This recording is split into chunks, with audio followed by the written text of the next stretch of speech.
หิวพี่น้องหิว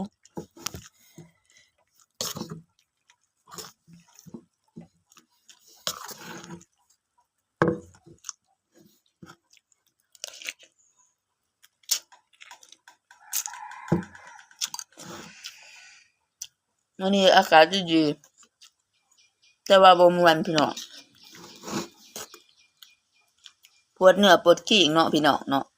อากาศเปลี่ยนแปลงพี่น้อง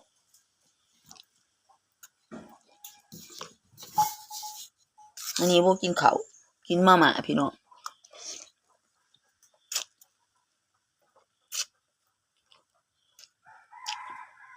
แล้วบ่เพิ่นจะเป็นอะไรพี่น้อง